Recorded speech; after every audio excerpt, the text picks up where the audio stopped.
Welcome back to the channel. It's your boy Vizzy. This is the channel where tech is not everything, it's the only way. Today I'm about to give you a little taste of the Sony A7V versus the Sony A7IV. Sony has just dropped the A7V, and on paper this looks like a monster. Well, it kinda is a monster, but here's the real question: is it actually worth upgrading from the Sony A7IV, or is just another spec sheet hype situation? I've seen it, I've been using Sony for 10 years and I should know, but let's just break it down the right way, not just specs but real life shooting, what I use it for. Now it's part of my life. This is the Sony A7IV, one of the best hybrid cameras Sony has ever made. So now we have the Sony A7V, which is the new kid on the block that's supposed to replace this one. But here's the thing though, these cameras are closer than you think and very different in where it matters. Both cameras are 33 megapixel, same resolution, so don't expect that your photos are magically gonna look better. This is where Sony did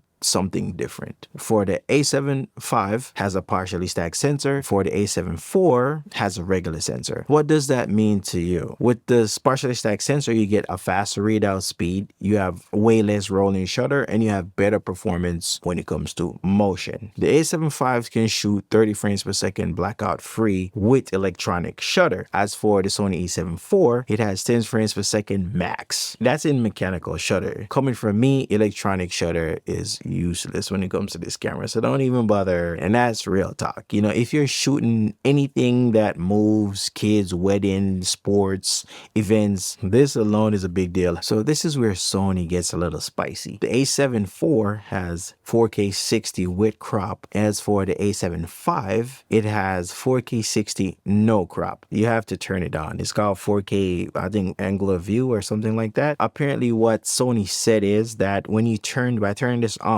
the crop does go away, but you lose some noise reduction, which I haven't seen any. And then you have the 4K 120 that has a little crop. And finally, Sony has listened partially. Also on the Sony A7V, you have better rolling shutter control, you have improved stabilization, and the AI autofocus framing for solo creator is just as good as you get on the Sony A7C II. And any new Sony camera, it has the AI autofocusing, but this doesn't have it, so you're just stuck kind of with the old school. And of course, both got S-Log3 video. They're hybrid shooter powered, so let's be real though, there is no internal RAW, you obviously know, and the open gate situation with the Sony A7V, it's not a here nor there. But so yeah, Sony kind of give us more, but at the same time not everything. I don't know, they're probably waiting for the new cameras or whatever. Native ISO when it comes to S-Log3. For the Sony A7IV, you got the S-Log3 base ISOs are 800 and 3200. As for the Sony A7V, the dual base ISO on these are 800 and 8000.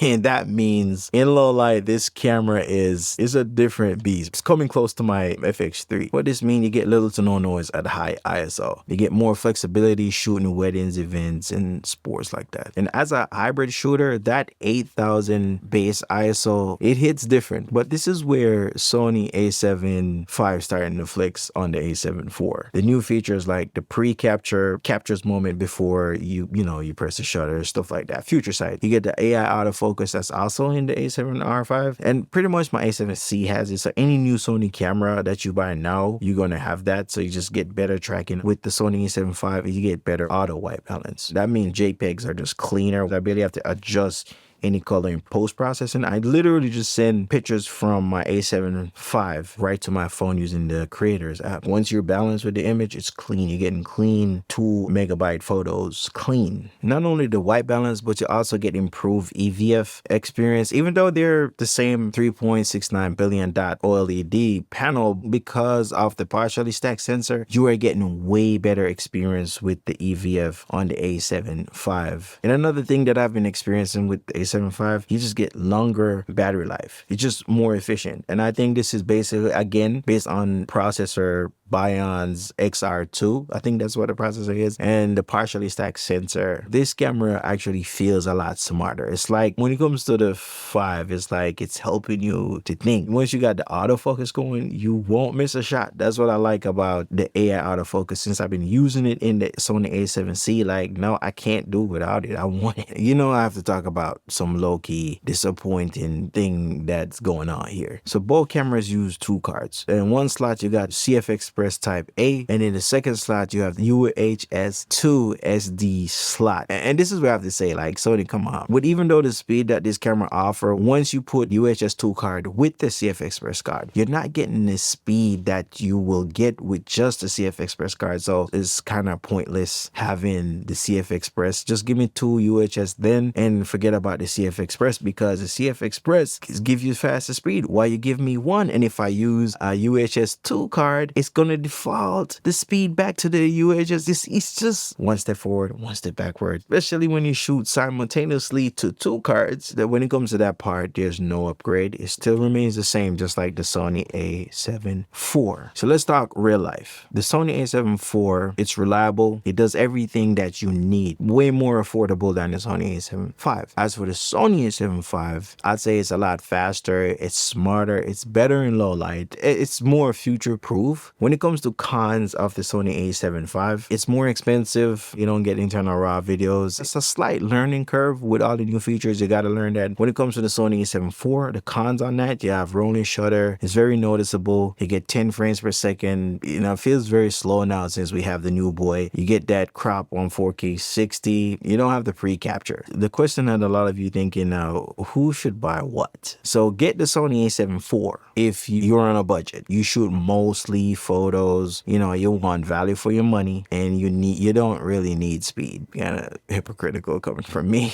But get the Sony A7V if you shoot fast action like kids, weddings, sports, and you care about video upgrades. There's a lot of video upgrades here, and you like me, like hate missing moments, and you want the best hybrid Sony have right now, which is this. And here's my honest take. The Sony A7IV is still a hybrid monster. When it comes to the Sony A7V, it's just a smarter and faster version of his previous predecessor. It's not a must upgrade. Don't hold yourself back, man. Get the Sony A7V if you have the money. If you have the A7IV, don't worry about it. Just use your camera and just be creative. Let me know in a comment like which camera you're getting. I am mad and I'm happy at the same time. Sony kind of hold back a lot on this camera. So it's a boy again. Like, subscribe, share my video. If you want to see more content like this, just again, like, subscribe. We are out.